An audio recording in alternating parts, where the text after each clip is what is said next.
ஸ்ரீ குருப்பியோ நமக. பெரியவாச்சரணம். ஹரஹர சங்கர, ஜெய ஜெய சங்கர. அர்த்தமுள்ள இந்து மதத்திலிருந்து கண்ணதாசனுடையது. துன்பம் ஒரு சோதனை, பேஜ் நம்பர் 35. இப்போ தான் நம்ம பார்த்தோம் சிவன் சாருடைய இதிலேருந்து எப்படி ஒரு ரிஷிகளுக்கே இந்த மாதிரி ஒரு நிலைமை அடையணும், ஒரு உயர்ந்த நிலைமை அடையணும்னா எவ்வளவு தன்னுடைய மனோபாவங்களை எல்லாம் கண்ட்ரோல் பண்ணணும் அப்படின்னு சொல்லிட்டு என்னென்னா துன்பம் ஒரு சோதனை அப்படின்னு கண்ணதாசன் கொடுத்துருக்கார். Page number 35. ஒரு நதி இருக்குது. அந்த நதியில் பார்த்தேன்னா ஒரு மழை ஹெவியாக இருந்ததுன்னா வெள்ளமாக பெருக்கெடுத்து ஓடுறது. இதே ஒரு சுச்சுவேஷனில் பார்த்தோம்னா வறண்டு போய் இருக்குது. குளங்களும் அதே மாதிரி தான். சம்மரானா ட்ரை ஆகுது, மழை காலமானா நிரம்பி வழியிறது. நிலங்களும் வறண்டு போகிறது, அதுக்கப்புறமா பசுமையாக அடையிறது. மரங்களும் இலை உதிர் காலங்களாக தன்னுடைய இலைகளெல்லாம் உதிர்த்து பட்ட மரமாக நிற்கிறது, அதுக்கப்புறமா துளுக்கிறது. இந்த இடத்துல என்னென்னா நிறையா நம்ம ஒரு துன்பம் அப்படின்னு உடனே ஒரு ஃபோக்கஸ் ஒரு பட்ட மரத்தை காமிப்பாங்க. அது தப்பான ஒரு எக்ஸாம்பிளாக நினப்பு இருக்குது. ஏன்னா அந்த இலை உதிர்ந்த அந்த மரம் அப்படியே அழுதுண்டு சோகமாக இல்லை. அது அடுத்த சீசன் வரப்போகிறது, புது லீவ்ஸ் எல்லாம் எனக்கு வரப்போகிறதுன்னு நம்பிக்கையோடு அது இருக்குது. ஸோ ஒரு சோகமான ஒரு சூழ்நிலையில் இந்த மரம் இலை உதிர்ந்த மரத்தை நம்ம கம்பேர் பண்ணவே கூடாது. அது நம்பிக்கையோடு காத்துருக்கு. அதுதான் சொல்கிறார் கண்ணதாசனும். இந்த துன்பம் இப்போ மலை எந்த விதமான மாற்றமும் இல்லைன்னு நம்மளுக்கு தெரியாது. ஆனால் அந்த மலைகள்லேயும் மாற்றங்கள் ஏற்படுறதுன்னு சயின்டிஸ்ட்லாம் சொல்கிறா. எதுக்கு இப்போ இத்தனை ஒரு இன்ட்ரடக்ஷன் அப்படின்னா, மனிதர்களை படைத்த கடவுள் என்ன பண்ணியிருக்கார் அப்படின்னா, ஒரு சாஸ்வதமான ஒரு ஹாப்பினஸையோ சாஸ்வதமான சேட்னஸையோ கொடுக்கல.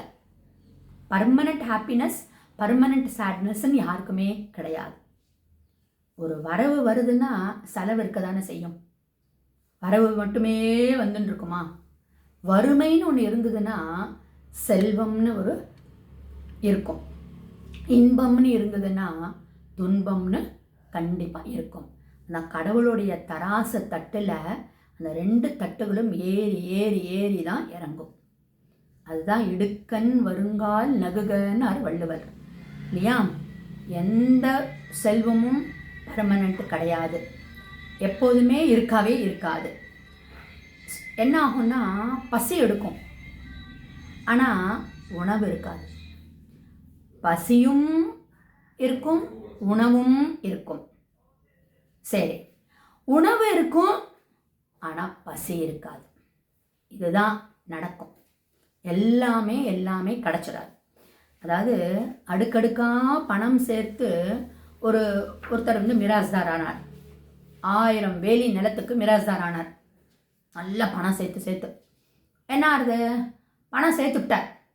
அடுத்த நாளே உடம்பு வியாதி. டாக்டர் சொல்லிவிட்டாங்க, ஒன்றுமே சாப்பிடக்கூடாது, அது சாப்பிடக்கூடாது, இது சாப்பிடக்கூடாதுன்னு ஒரே ரெஸ்ட்ரிக்ஷன்ஸ். அப்போ என்ன பிரயோஜனம்? பசி எடுக்கும், உணவு இருக்காது. பசியும் எடுக்கும், உணவும் இருக்கும்.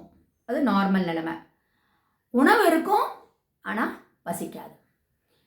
சைனாவில் மாசே துங் அப்படிங்கிற ஒரு பெரிய புரட்சி பண்ணார். பெரிய புரட்சி நடந்தது. 1000 வருஷ காலம் புரட்சி பண்ணார். காடு மலை அங்கெல்லாம் லீவ் பண்ண வேண்டியிருந்தது. தன்னுடைய மனைவியும் குழந்தைகளெல்லாம் தோல்லெல்லாம் தூக்கிண்டு ஒரு இடமா போக வேண்டியிருந்தது. அவ்வளோ புரட்சி பண்ணி அந்த பதவியில் உட்காண்டார்.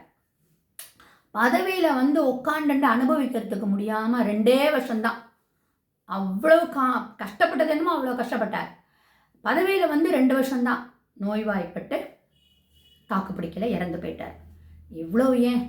ரஷ்ய புரட்சி நம்ம எல்லாருக்கும் தெரியும், லெனின். அவர் அப்படிப்பட்ட புரட்சி பண்ணார்.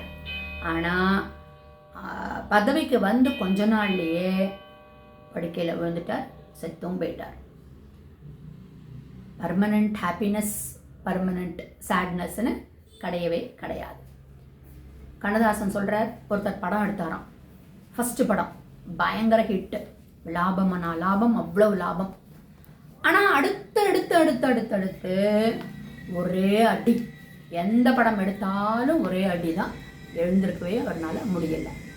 அப்போது துன்பம் ஒரு சோதனைங்கிறதுல சொல்கிறார். இன்னும் பேசுகிற நாளை தொடர்ந்து நம்ம பார்க்கலாம்.